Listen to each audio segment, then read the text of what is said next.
Planning your first trip to Disneyland Paris can feel a bit overwhelming. There are 2 parks, multiple hotels, and different ways to get there from the UK, and lots of options when it comes to tickets and dining. And because I get asked all these questions all of the time from people planning their first trip, I thought I'd make this simple guide explaining just how it works. So, if you're thinking about visiting Disneyland Paris for the first time, this video will give you everything you need to know before you book. Part 1. The 2 parks.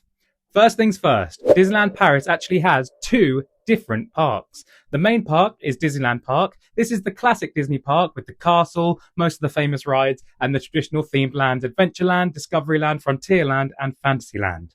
This is where you'll find your attractions like Big Thunder Mountain, Pirates of the Caribbean, the main parades, and the big fireworks at the end of the day. Right next door is the second park, which is called Disney's Adventure World. But for the last 24 years, it was called Walt Disney Studios Park. This park is smaller because it focuses more on the movies of Pixar, Frozen, and Marvel, among other things. It includes rides like Ratatouille, Tower of Terror, and Spider-Man Web, as well as the Marvel Avengers Campus and several shows. But now, perhaps its crowning jewel is Adventure Way, a promenade with more rides and a big lake with World of Frozen across it. Historically, most people spend a majority of their time in Disneyland Park, but ideally, you want a ticket that lets you visit both. Especially as they have all the new sections and many more to come, with The Lion King announced to be opening very, very soon. And by very soon, I mean about 5 years by Disney standards. Now, just a disclaimer, I haven't seen Adventure Way or The World of Frozen at the time of recording, but I'm sure that...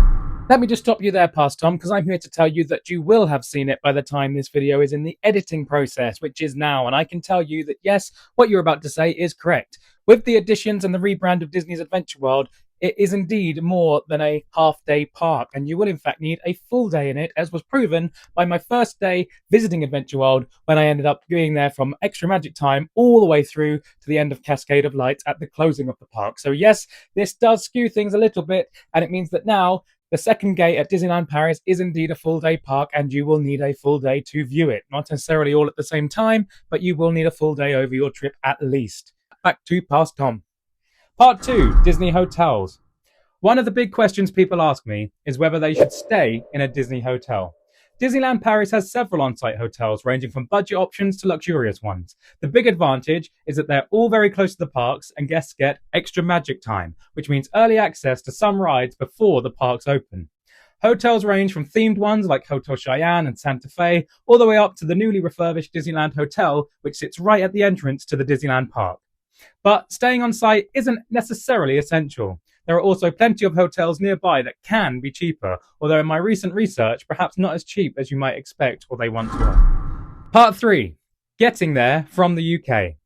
If you're travelling from the UK, there are a few main ways to get to Disneyland Paris. The easiest used to be the Eurostar that would take you direct, but unfortunately now, many people now travel the Eurostar to Lille and then take a train to Marly-Laval, which is the station right outside the parks. You can also fly into Paris and get a shuttle transfer to the resort, or if you're hardcore, you can do it on a coach, which takes 10 hours each way. And some families prefer to drive, taking the ferry or the shuttle. If they want the flexibility of having a car, that's fair enough. The choice is yours. Part 4. How many days do you need? One of the biggest mistakes first-time visitors make is not giving themselves enough time. Technically, you can easily see both parks in a day or 2, but it will feel very rushed. For a first visit, I'd recommend 2, maybe 3 days. 3 days letting you experience most of the big rides and shows. 4 days meaning you can go in at a much more relaxed pace and repeat your favourites. Food and character dining. Food is another thing people wonder about before visiting. There are lots of quick service restaurants where you can grab burgers, pizza and sandwiches fairly quickly, but there are also sit-down restaurants with themed dining experiences. One of the most popular options is character dining. This is where Disney characters come around to your table while you eat. Some people think that sounds like a nightmare, but most people love it.